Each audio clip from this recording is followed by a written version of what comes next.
Well, hello, everybody. Happy Monday and welcome to CHLY 101.7 FM. I am Kathy Holmes and you are listening to Act 3. In our Zoom booth today, I have Evann Sibens, and I think I pronounced her name wrong. Evann Sibens. That's okay. It's part of my charm. And Olivia Davies is with us. And today we're going to talk about the Infringe Dance Festival coming up this July 8th through 15th. Welcome to the program, ladies. I'm sorry I butchered your name, Evann. I beg your pardon. No worries. It's a tough one. I understand. Don't worry. Actually, it's a compliment. I have been doing this show for, I don't know, 7 or 8 years now. And if I mess up your name, it's part of the charm. It really is. I screw up everybody's name.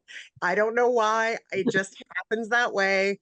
But I don't screw up what we're going to talk about. So why don't you give us a little bit of an understanding of, what it is that you do, Evann, and Olivia as well. We'll take turns on that and catch our audience up on what you've been doing.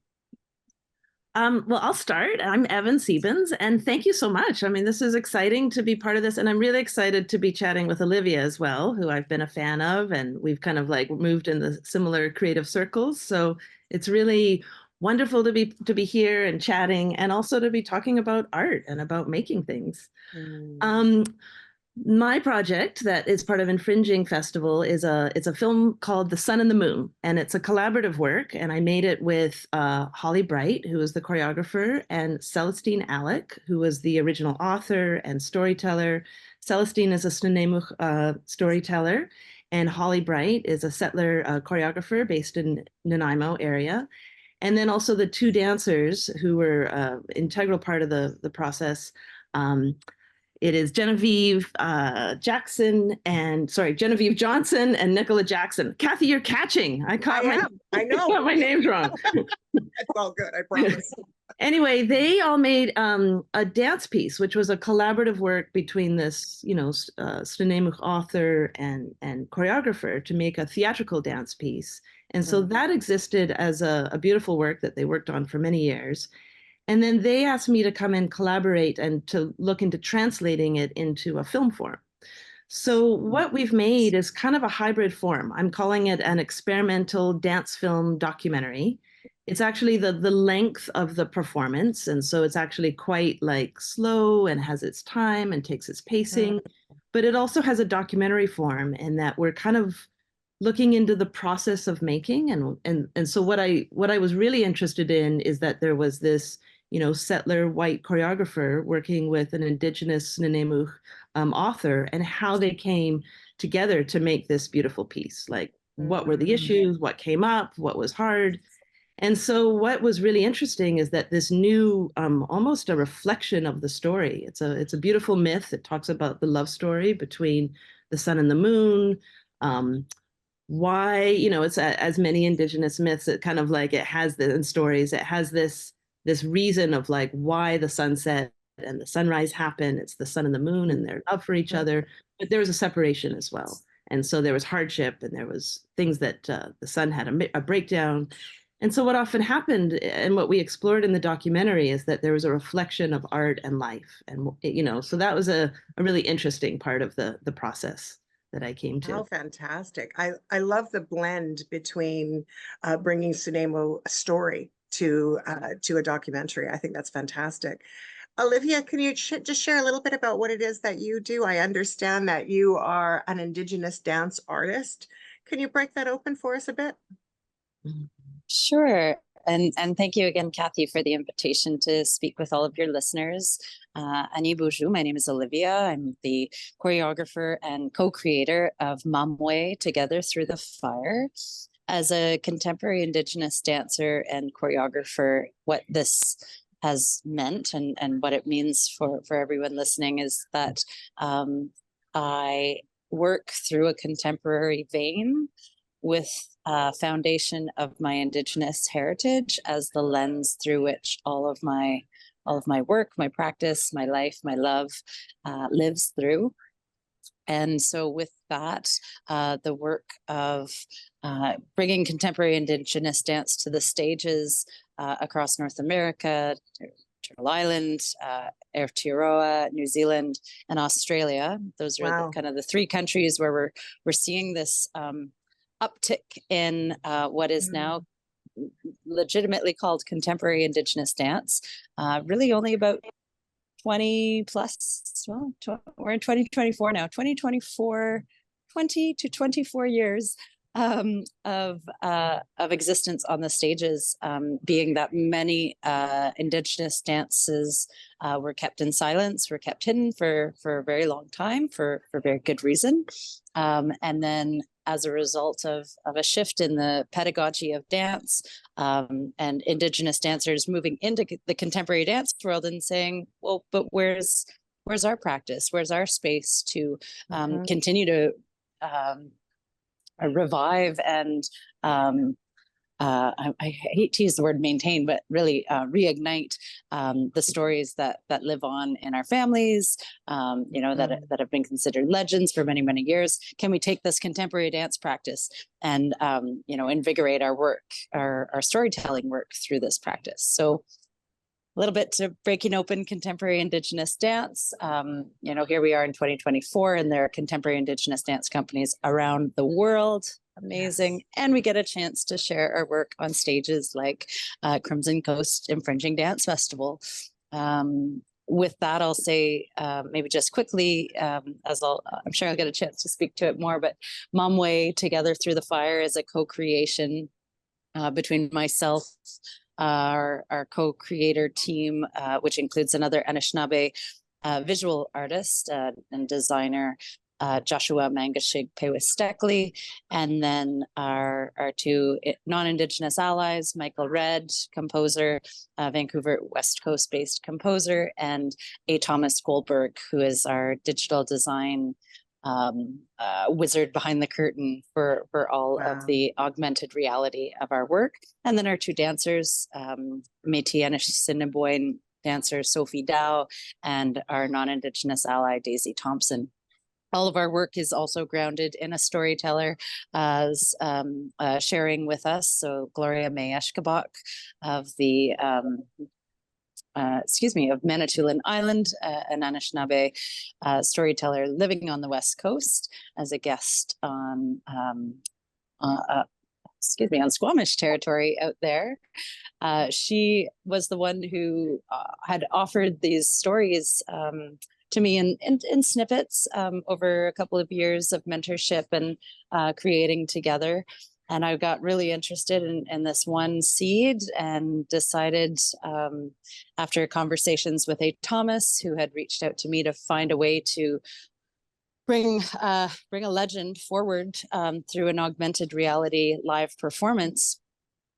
We started to speak to Josh and Michael and Gloria as our cultural consultant, and figured out that we could, in our own way, bring forward the Anishinaabe Seven Fires prophecy in a very futuristic and again through our mixed reality lens and mixed perspective lens as well.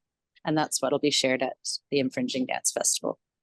I am so excited that it's coming, to be honest with you. Just listening to both of you and what is about to be presented to our community is just so fantastic. And I know it's taken a lot of time and a lot of practice and a lot of insight, as well as really collaborating with so many different parties to make this come to fruition.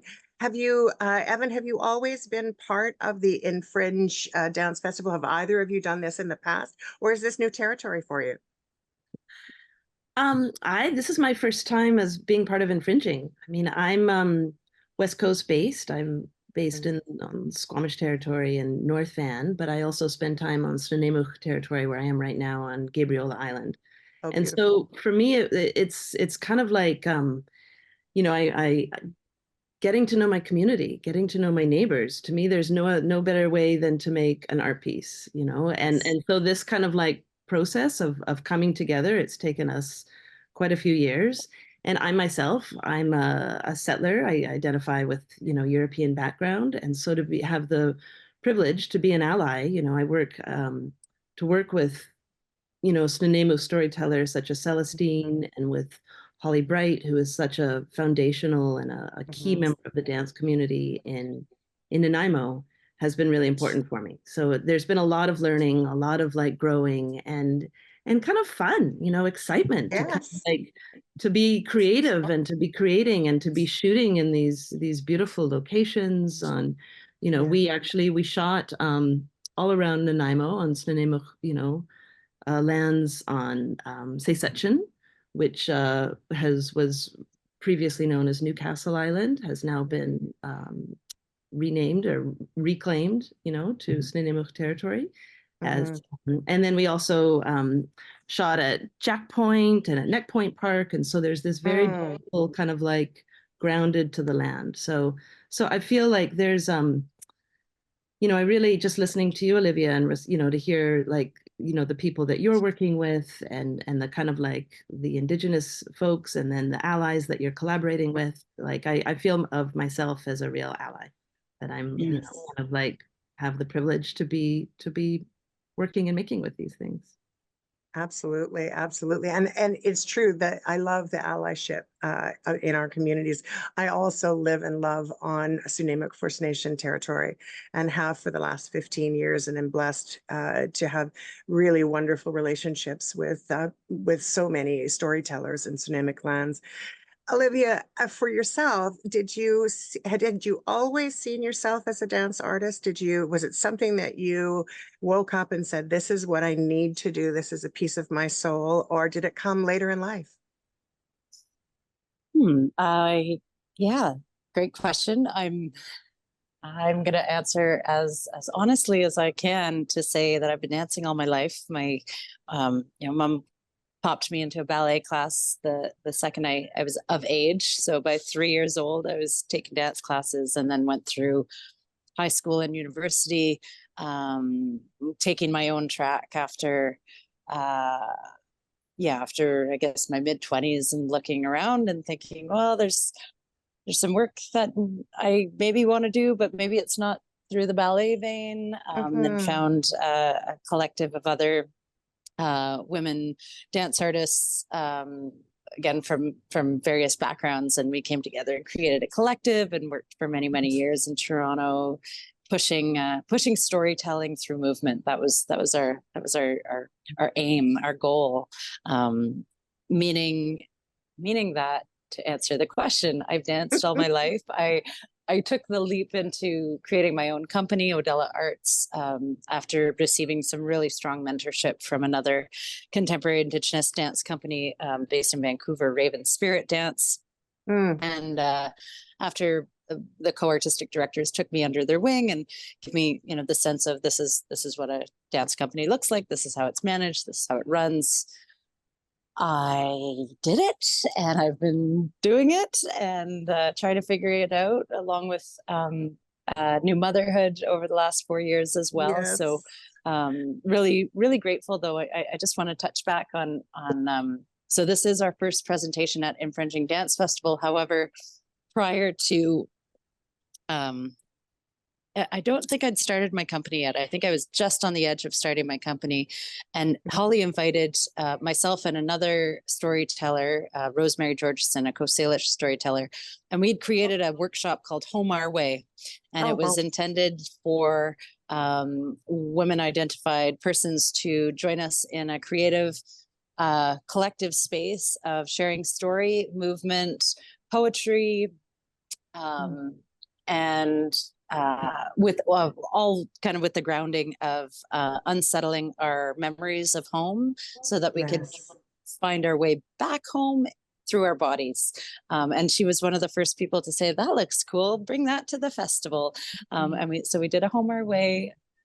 I can't place it in time. I want to say maybe 2017.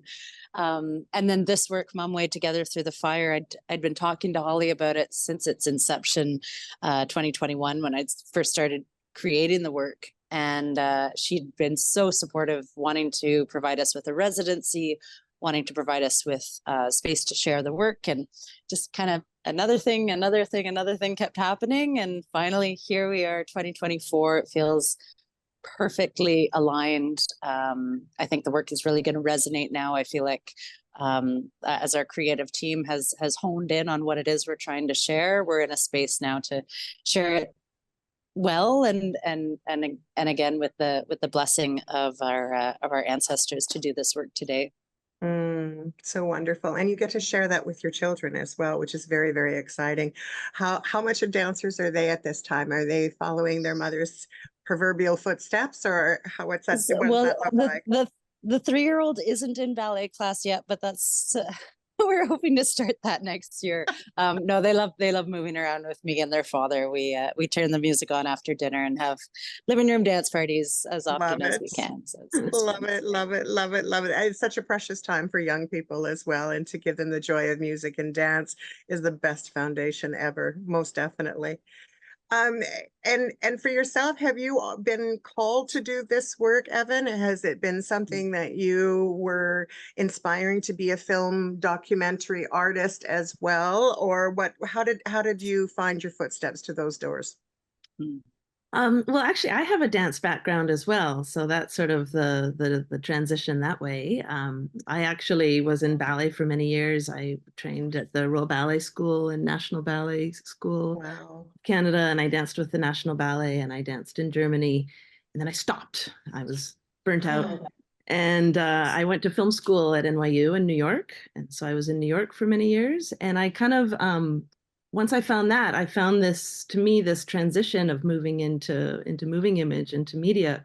It felt like choreography, it felt like movement. There was a familiarity, and I think that was, I kind of then sort of transitioned more into contemporary dance. I kind of went back to dancing, but in a contemporary way. I should have been there all along. The ballet thing was not not so good for Right. me.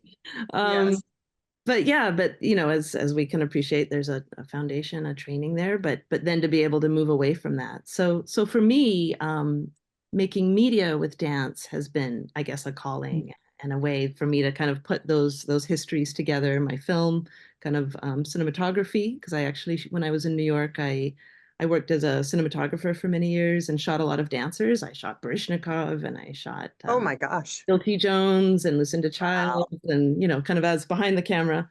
So when I moved back to the West Coast some years ago now, I transitioned more into the visual arts community, and so that sort of felt like that's where my work sort of landed, these little experimental films and whatnot.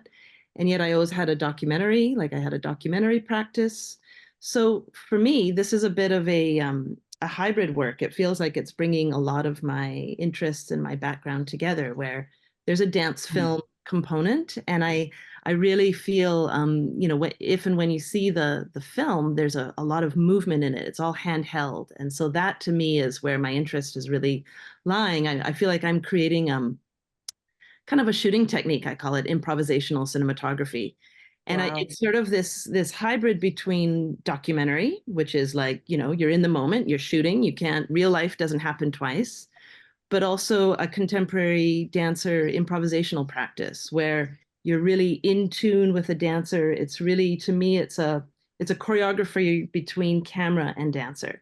And so you might have an idea, you might have a context, but it's not about storyboarding. It's not about this traditional, kind of patriarchal way of shooting. It's really in the moment and really finding these ways of connecting and moving and being in space with the body. And I really do think of the lens as an extension of my body. And so that feels like it makes a very different and kind of particular way of shooting.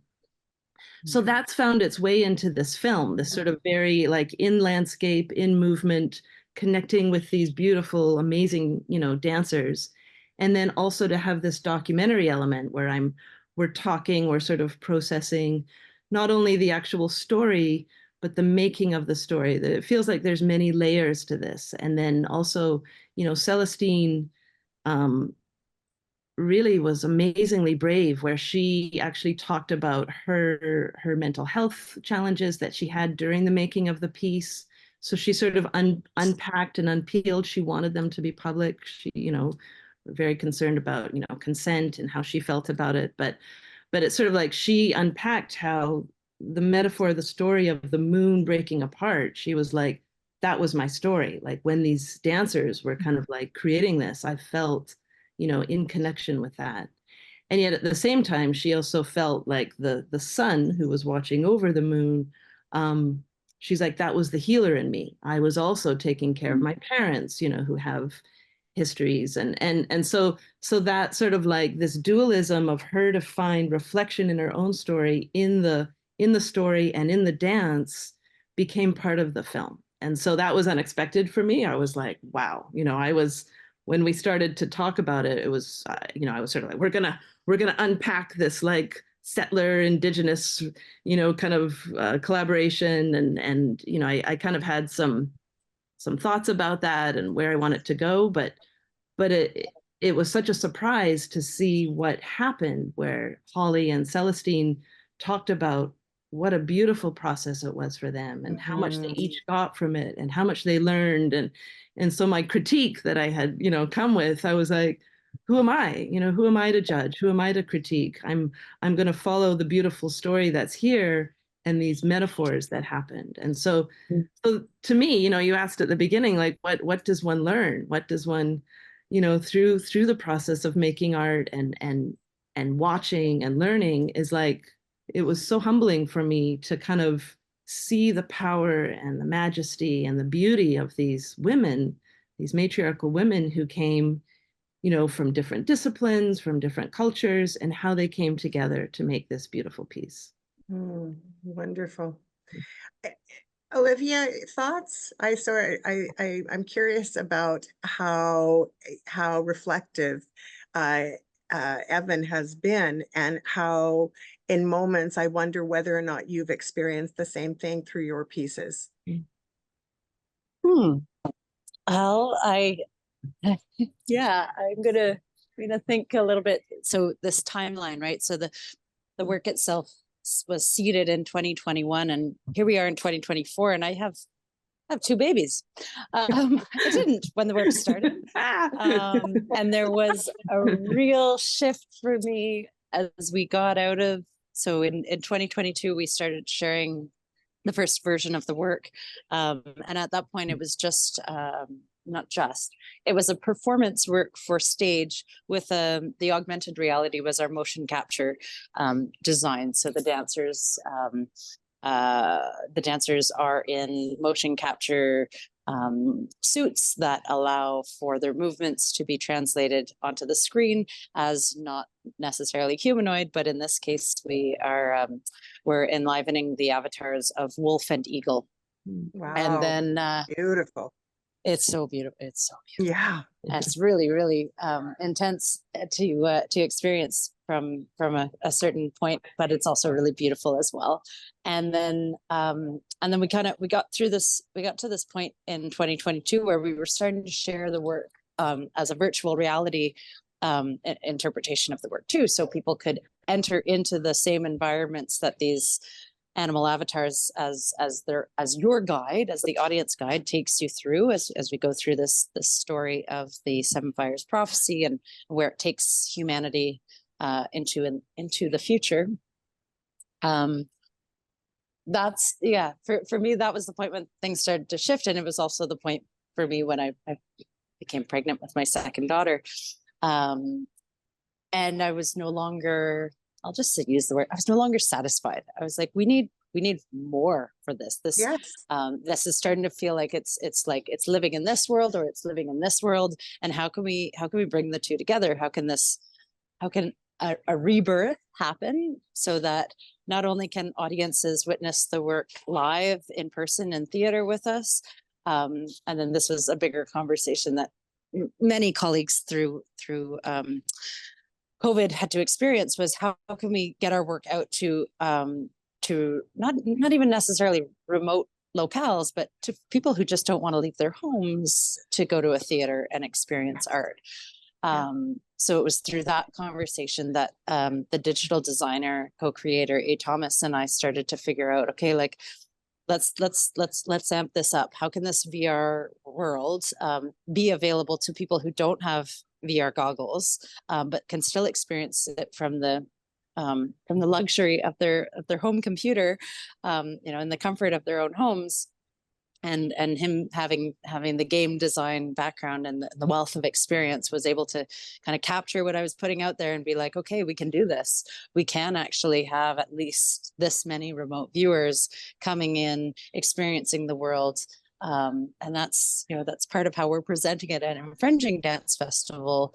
And this will be, so the live performance on the 13th that evening is I guess the first time I'm coming back to the work as a performer in the work. In the VR world, I'm this ethereal spirit, but in the live version of the work, it's actually me up on stage. And when I last did this work live, when we premiered it in 2023, I was pregnant with my second daughter.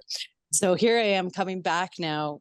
You know, that body has been birthed, the work has been birthed. I'm feeling hopeful, you know, that the body, I know the body remembers, but I'm also feeling hopeful that there's like a new gelling of how all of this has come together, how it's all been, you know, a labor of love through the co-creators and myself and our dancers in bringing it now to this level where we have remote audiences who are coming in. We have the VR work like living unto itself, which had been this kind of this challenge to negotiate always, like, how are we going to enter into the VR world and have a live presentation? Is that possible? Does it work? Do people even want to do that? So now having these kind of, it's, I don't know, I'm excited, and I'm sure I'll have lots of reflections come the 14th when I wake up after the dream, that it's all come together. What I'm loving about all of this is that I know that our radio listeners can't actually see either of your faces at this forum, but of course, you know, we have other ways for people to watch this. But the thing that I'm really relishing is how beautiful the joy from you is just coming out. Like you are just radiating this wonderful essence. Both of you are radiating this wonderful essence, this great, wonderful birthing. And for me, when I think about bringing the cultures together, when I think about us understanding, you know, that First Nation community throughout Canada, throughout the world, brings such a unique and beautiful perspective in storytelling, and to combine that with dance and cinematography and the lens of love and beauty and emotional and difficult stories, as it sounds like there's a lot of learning that comes with this for the story writers themselves, as they've gone through some healing processes or some discovery processes. You know, to see that come to fruition and on stage, I mean, it's such a wonderful and beautiful way for us to see the world in a little bit of a different way. I'm just going to take a quick break here for a second. If you have just tuned in, folks, thank you for tuning into Act 3. We're absolutely delighted that you're joining us on this very fine Monday. You know, you can listen to us every Monday at 1 o'clock. So thank you so much for tuning in. We're really glad that you're listening today. And also, please do find us on our YouTube channel, Act 3 Media Productions, on iHeartRadio, on Spotify, and of course on our television program, Act 3, which is now done through Shaw. Or it used to be Shaw, pardon me, is now through Rogers. So there's lots of ways to connect through Act 3. Our guests are fantastic, and I'm delighted today that Evann and Olivia Davies are with us. Again, if I messed up their name, they know that it's a warm and loving thing when it happens.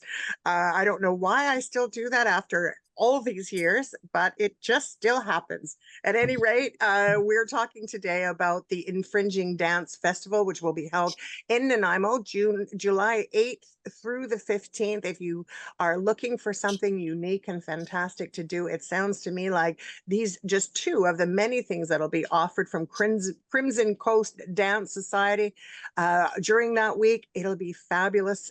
Do make sure that you get your tickets right away, and please make time to go and see both of these beautiful pieces that will be coming on July 8th through 15th. And I believe, Evann, you said yours was happening on the 12th, correct? Friday the 12th. And Olivia, yours will be on the 12th and the 13th. Is that correct? Correct. Yes. Yeah. Wonderful. Okay. So fantastic as we start. So welcome back to the program. Thanks so much for being here, both of you. Contemporary dance to me has always been a little bit misunderstood for me. I think that people, and I don't know if this is true for everyone, I know it's true for me, so I'm curious if other people experience this as well. What really is contemporary dance, and bringing that from an Indigenous voice, how does that blend together, I wonder? Can you help me out with that? Well, contemporary dance has its lengthy history that I don't think I could do justice to in this quick call. However, there are there are certain kind of matriarchs and patriarchs of the form itself that have informed where it is today. I'd say, just even in looking around at my colleagues, like the span of definition of contemporary dance, it might almost be used as a catchword for anything that isn't traditional folkloric or ballet or tap or jazz. Like it just kind of, I don't know, kind of tries to encompass all of the worlds that aren't otherwise formulated. So maybe trying to let go of that dribble and move into the specific of, because I can talk to contemporary Indigenous dance, as I was mentioning at the beginning of our conversation, that it really only has about a 24-year history in North America anyways, where the work that was done at the Banff Center in 2000 to create an Indigenous dance cohort, all of whom came from professional contemporary dance educations backgrounds. And then together they started to say, like, well, what is this way of doing work that's going to be specific to us? So often we'll kind of use this word lens, so that it is nonetheless contemporary dance through an Indigenous lens.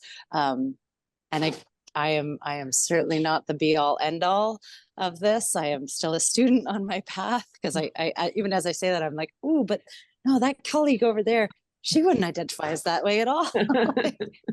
Understandable. So in the experience of what I'm offering, both of the dancers are very strong contemporary dancers who I lean on to help me find the choreography, find the movement expression, find the language through which the story will be best told. And I imagine, Evann, you probably have that same experience in collaboration, where it's like, no, I'm not going to work in a vacuum. I'm going to lean on these experts of their field to come together and create a vision that is a shared vision, and ideally still has that integrity of, like, this is what we were aiming for. Okay, we did our absolutely. We did our work. Absolutely. Absolutely. I think that it's hard to put your finger on it, but when you're trying to imagine the storytelling piece done through movement, I'm excited to see what you both will be bringing to the table in the way of in both of your pieces.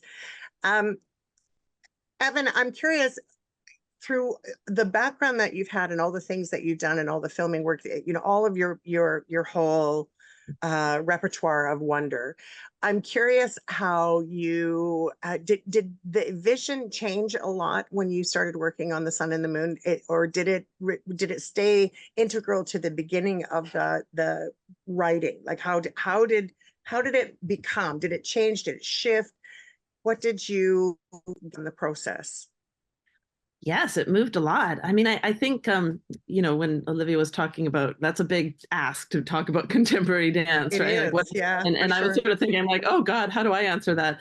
But it was sort of, I was actually thinking about histories of dance film, and also that there's a new and old history at the same time. And so I'll come back around to your question in a moment, Kathy, but just to think about, like, how dance film has developed. If you think about from the earliest moments of film, Loy Fuller, and kind of these little experiments that were happening at the dawn of cinema, moving image, Muybridge with his, kind of like step image, and then all of the Hollywood movies of the 30s, Busby Berkeley and Fred Astaire, Maya Deren as an experimental kind of like seminal filmmaker. And then to me, there's been like a renaissance. There was a renaissance in the 90s that I was sort of very, keen on, of like dance film and how to create. And there was a lot of narrative work within that. And documentary work has always been, you know, alongside this, like making documentaries about dancers, but about reasons for dance and all of these lenses, right? And I feel it's interesting. Like I actually wanted to ask you, Olivia, you know, you talked a little bit about your idea of making a work with VR and AR, right? Like, and kind of like, I feel like this is this new area where dance and film has this really interesting of like moving into gaming, moving into the physical, moving into like translating to the lens is always a translation. And when I think about, like, people are like, well, why do you know, what is it about dance and film? I said, well, my favorite part of dancing is actually doing it, right? Like that's that's the thing, whether you're like, you know, in a class or whether you're in the club or whether you're on the beach or whether you're by yourself, you know, that actual physical action of dancing is like soul enriching, right? Like that's what it's about. So to kind of find that inner core of like of just dancing, to me, whether you're translating through the lens or whether you're translating into augmented reality, or, you know, there's a lot of different talk about, you know, there's always a new format, there's always a new way, right? So it's sort of like how to keep up with that very contemporary and very forward thinking way, and yet also keeping back to the core of what it means to actually dance as a human. So, okay, now I forgot your question. It was it was about how it came together with, what was it again? How it came together, what you learned, the changes of it all. But I'm really glad that you did bring that question or that thought up. Olivia, did you have a perspective on what Evann said? Well, I think it's also just this reality that the work will change us just as much as we change the work. And I feel like, maybe just to move it into metaphor, it's like these stories are waiting for us to unwrap them, to unfold them. And how brilliant is it when we find those collaborators who are willing to go into the process with wonder and curiosity. And it's like, okay, we might have an answer originally, but like, how far are we willing to stray from that original answer so that other possibilities reveal themselves to us? Oh, wow. And that's what happened with this, with, you know, I say with this augmented reality, no, with this augmented reality work. And too, like, I remember seeing the sun and the moon on stage at Dancing on the Edge a couple of years ago. I'm very excited to see the documentary film version, because as someone who, you know, I feel like I dabbled in dance films through COVID when I was like, how am I going to share my work with people? To know that it's also it's become this wonderful way for more people to enjoy the work, for more, you know, more witnesses, more audiences than would have otherwise seen it on stage. I think that's really cool too. And I honestly, I love that you brought Evann up about some of the old films. I mean, I was in musical theater when I was a kid, and I have to tell you, there was nothing more fantastic than being on stage with my tap shoes, you know, bouncing about the stage. And it never did actually stay with me. I had two left feet, and so it didn't really work for me in a lot of ways. But it's been a passion of mine for many, many years to sit back on an evening and just watch an old, you know, fantastic musical and just feel it, right? A couple of weekends ago, I wasn't feeling very well, and so I watched 3 back-to-back dance movies that reminded me just how important dance is in our everyday lives, in our everyday being. Just to sort of, you know, when you're in the grocery store, to tap your toes is a good thing to do, one way or the now, however you do it, you're moving yourself in a way that's brilliant, right? So you get your jazz hands out there, get your jazz hands on. I was actually, it's funny that you should say that, because I was in the grocery store just yesterday and I was picking something up in the, I don't know, the dairy section or whatever, and this gentleman comes walking by and I was dancing my toes to the song that was on the radio. He goes, "Oh, well, this is new." He said, "I haven't been to the grocery store to see a performance. This is fabulous," right? So, yeah, no, I get it. for me to know that the stories are being told, though, the metaphors, the stories are being told. First Nation community has always spoken about their shared experiences through storytelling. This is something that we're watching unfold in First Nation poetry, in First Nation music, and now probably for the last 24 years in First Nation dance at the very least. So I'm excited that we're able to tell those stories and bridge those stories for more and more people to see them, however that they're witnessing them, whether it is on screen or whether it's on a live performance.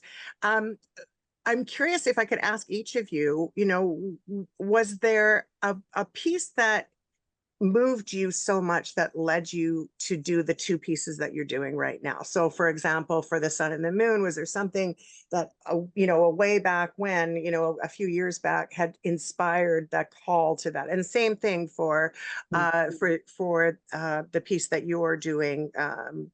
I'm sorry, I've lost the name all of a sudden, but the piece that you're doing, Olivia, was there something that was, that had the precipice to it happening? Evann, I'm happy to go ahead. Please go ahead. Yes. with the one of the co-creators, A. Thomas Goldberg. He and I initiated our creative relationship in I believe it was 2016. So just under 10 years ago. He was working with another designer, artist, educator at Emily Carr University in what they call the Basically Good Media Lab. And they were looking for a choreographer to, basically good, right? A choreographer to help them in testing their augmented reality presentations. So I don't know how they found me. They reached out to me and we had a conversation, and I said, well, yeah, I'd love to help you out. This sounds cool. What do I do? And they're like, get into this suit. I was like, okay, get into the suit. This had all these weird little balls all over it, like little puff balls all over it. And I couldn't sit. I remember I couldn't sit. I was like, well, what do I do if I need to sit? They're like, you don't, you just hover. Move, you hover. Yeah. It was different times. The suits are very different today. However, we went about the work of creating a piece called Stealing Flowers. They'd given me complete creative license in what it was I wanted to do and share. And I was working with a dear friend of mine, Julie Peters, who's a poet, a yoga teacher, a counselor, polymath, all sorts of wonderful things. But she'd written this poem, Stealing Flowers.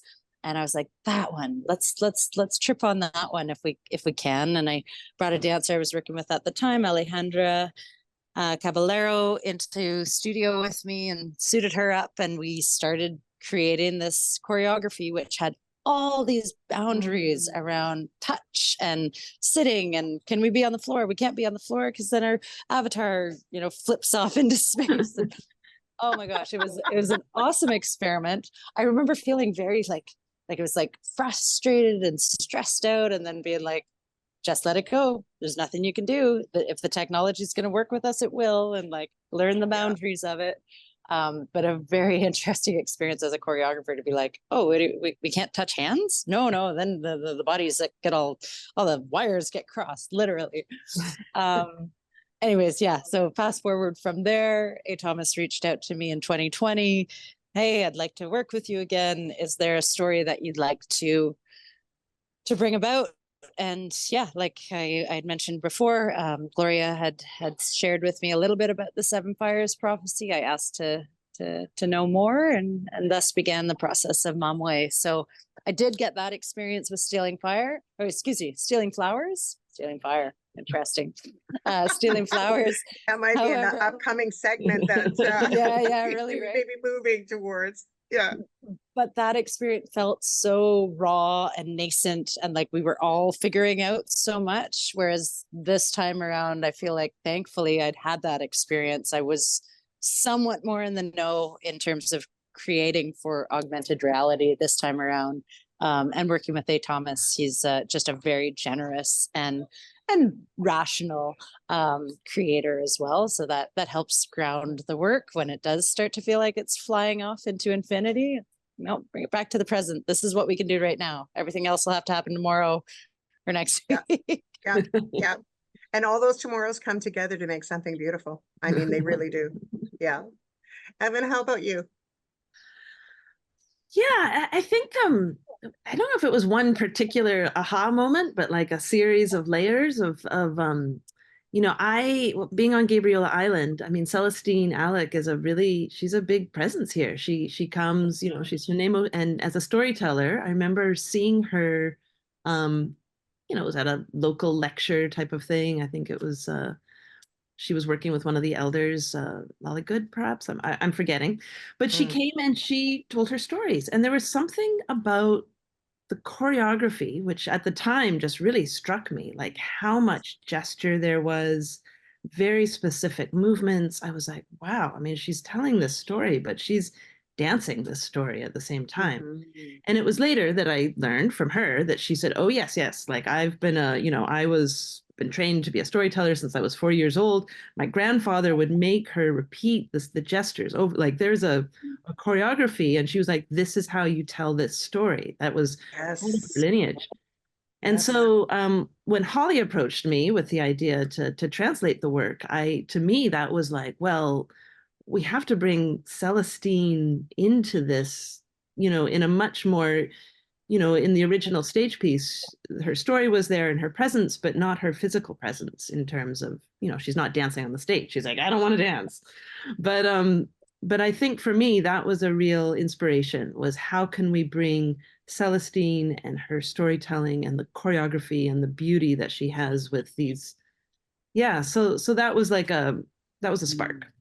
And so then to have the privilege to being able, when someone has a baby in there, like spent years making this, Absolutely. you're like, oh God, the Absolutely. pressure, how can I translate this into another form? And yet like it feels like it's all about translation, right? Like how we're going from that key moment of dancing, and Olivia talking about your process of working with augmented reality, which is so interesting, like how you got in. It makes so much sense if you're using avatars, and like everything makes sense. For me, the form came this experimental dance film documentary thing. I mean, it's really, it's in between all of these, which is this liminal space. That's what makes it interesting, to be in between, definite structures. And so I feel like that's the key, like kind of like finding a new form, trying something new, whether it's augmented reality, whether it's a new form of shooting, like that's what keeps it exciting and yeah. How Fun. does it feel? How does it feel to have completed both of your projects? I know that they're being presented at the Infringing Dance Festival from July 8th to 15th, but how does it feel to let go? Bittersweet. Bittersweet is a lovely, lovely way. I mean, I might make some changes after the screening. I mean, this is a premiere. I mean, I'm like, really well, excited. what do you Exactly. mean finished? There might be a few, like it's never finished on some level. It's exactly. Like, okay, there's a deadline. Yeah. Okay, take it. And that's it. And that's exactly it. And where I know it's going to improve, I'll just use that word, is through the feedback we get from our witnesses. Yes. So this is, and again, and I can't say it enough. I'm so grateful to Holly for this experience, but really this opportunity to test the work out on the witnesses there. And I think I know in my heart, I think I know in my heart of hearts that I'm going to come out of the experience of sharing the work at Infringing Dance Festival and want to share it more and more and more. It's really, because it's been this long process of finally getting to, really, she was the first to invite us. She was like, here, come through our doors. We want to have this work here. So this beautiful full circle moment of it finally coming to fruition, and now boom, okay, world, like we're ready for you. Come and experience Maamawi with us. So and then the bittersweet of that is, could we have worked on this more? Could we still do this? Or is there something that needs to be here? Well, there's always going to be. Yeah, that's the work of the creative, right? Yeah. It's the work of the creative, exactly. I've known people that have been working on paintings for 10 and 15 years, for example, and there's always the tweak. Just when they think they've done and then they've walked away, they've come back and found something a little bit different that they hadn't even thought of before to make that a little bit better, and it does. So I know that both of your pieces are probably pretty close to perfection as they are, which is fantastic. I know that our audiences here are going to welcome you with open arms, and that these programs are going to have a lasting and a long effect into the future. I think that they sound to be incredibly meaningful, and I certainly am just getting that from our time together today. Unfortunately, we're almost at the end of our program, and it's hard to believe we're almost there already. It's a quick hour that goes. There's so much to be said. I do want to make sure we get the information out to our listeners to ensure that they're able to participate. We do know that it is the Infringing Dance Festival, July the 8th through the 15th. Dance Society and Holly Bright have been the hosts of this program for some time. And so we'll be sure to, in our YouTube selection, we'll make sure that we put in the information there. But would you like to share any further information in regards to how to get tickets, or shall I just add that to our, I should have asked you before we started and I didn't, my mistake. Yeah, I added, I think if you Google the Infringing Dance Festival, everything will be listed there. Yeah. Maybe if I can add one note is that our VR shows, of which there are 3, are limited to an 8-person in-person audience. So if you are interested in experience the work through virtual reality, get your tickets now, because those will be limited seating. Our stage presentation is in the Port Theatre and is open to everybody. So that one, lots of tickets for that. Fantastic. Well, I'm sure that we'll all look forward to having a seat at the Infringing Dance Festival this July 8th through 15th.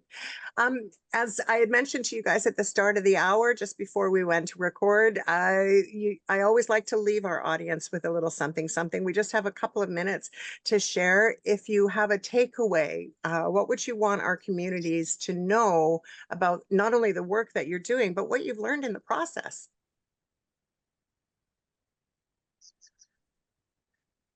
I'll start. So I think the process has been so amazing for me to kind of learn, to be humble, to kind of, to have something unexpected happen, to think you have a plan and then to go in a different direction. I think that, yeah, it's been really amazing to work and to make, new connections, new friendships, new allies, new, like how people work together. It's been really a beautiful experience for me. I've gotten to know my neighbors. This has been a beautiful thing for me. And to me, that connection of all being in a place that we love is, and to have that reflected in the film is, that's been a great thing for me. Very much. Yes. Thank you. Olivia? Only to say that our work Maamawi Together Through the Fire is really intended to be an opening, a work of reconciliation and action, and a message potentially for our future, that these stories and legends that may have been kept in oral traditions can, with the right co-creators and collaborators, be brought forward through the technologies available to us. So yeah, I guess that's been my takeaway anyway. It's from the process as well, and really looking forward to sharing it with everybody out there. Well, thank you so very much. Both of you are an absolute inspiration to this work. It's been a true delight to spend this hour with you, to learn about what you're both doing and to share the message to our audience. Some incredible things to come. So, ladies and gents, if you have just tuned in, you missed the show, and that's really too bad, because you missed 2 incredibly wonderful people sharing their work with the Infringing Dance Festival that's coming up this July 8th through 15th. I encourage you to be sure to get your tickets right away and have a look at both of these programs and the many other things I know that the Infringing Dance Festival will be offering that evening. Or during that week, I beg your pardon. I hope you have a great day. Thank you, everyone, for tuning in to Act 3 on CHLY 101.7 FM. We'll see you next time. Enjoy your day.